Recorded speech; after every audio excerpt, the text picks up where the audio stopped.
Presiden Prabowo memutuskan membentuk Satuan Tugas Percepatan Rehabilitasi dan Rekonstruksi Pasca Bencana di Sumatera. Keputusan pembentukan Satgas ini disampaikan Menteri Sekretaris Negara Prasetyo Hadi usai retret kabinet di Hambalang pada Selasa 6 Januari 2026. Menurut Prasetyo, Presiden Prabowo menilai percepatan rehabilitasi dan rekonstruksi harus dilakukan secara terkoordinasi, terukur, dan langsung menyentuh kebutuhan masyarakat. Tidak ada kalau target ya secepat-cepatnya, kan tahapannya juga sudah ada ya. Untuk prioritas pertama tentunya adalah sesegera mungkin dibangun sebanyak-banyaknya hunian bagi saudara-saudara kita yang sekarang masih ada di pengungsian. Langkah ini menjadi sinyal kuat bahwa pemerintah tidak ingin proses pemulihan bencana berjalan lambat. Dalam keputusan tersebut, Presiden Prabowo menunjuk Menteri Dalam Negeri Tito Karnavian sebagai Ketua Satgas. Tito akan didampingi oleh Richard Tampu-Bolon sebagai Wakil Ketua Satgas. Satgas juga diperkuat oleh Dewan Pengarah yang diketuai oleh Menteri Koordinator Pembangunan Manusia dan Kebudayaan Pratikno.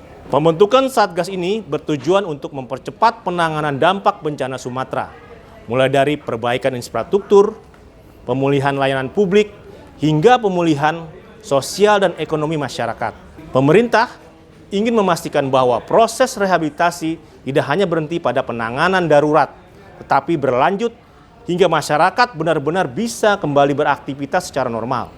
Nah, di antaranya saya menyampaikan tentang rencana mengirim IPDN ini ke Tamiang. Kalau mereka sudah cepat bisa melakukan, mereka bisa geser lagi mungkin ke Aceh Utara. Itu Pak Presiden memberikan apresiasi yang sangat tinggi. Dan saya sampaikan, Pak, ini win-win karena ini dari IPDN yang dikirim ini selain tugasnya membersihkan, mereka juga membangkitkan, menghidupkan kembali pemerintahan karena ekspertisnya, spesialisasinya adik-adik yang IPDN ini, mereka adalah institusi pemerintahan dalam negeri. Jadi bagaimana tugas mereka selain bersih-bersih membangunkan sistem pemerintahan itu. Yang kurang apa, laptop misalnya ada yang rusak, server, kami akan upayakan dukung juga nanti. Dan kemudian beliau menyampaikan apresiasi, tanya berapa lama, sebulan. Satgas ini juga diharapkan mampu memotong birokrasi yang kerap menghambat proses pemilihan di daerah terdampak bencana. Dengan pembentukan Satgas ini, pemerintah pusat ingin memastikan bahwa daerah tidak berjalan sendiri-sendiri dalam menghadapi proses pemulihan pasca bencana. Pemerintah daerah diharapkan dapat bersinergi penuh dengan Satgas, mulai dari pendataan kerusakan, penyaluran bantuan, hingga pembangunan kembali infrastruktur yang terdampak. Sehingga masyarakat pun diharapkan dapat segera merasakan dampak nyata dari kehadiran negara.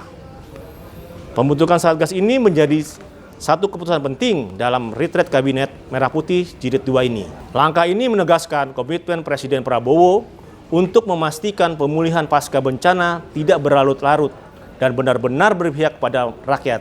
Kini publik menanti kerja nyata Satgas tersebut. Sejauh mana percepatan pemulihan dapat dilakukan dan diwujudkan, dan seberapa cepat masyarakat di wilayah terdampak bencana bisa bangkit kembali. Demikianlah headline anews.id. Update berita-berita terkini di anews.id. Saya Surya Muhammad Said. Sampai jumpa.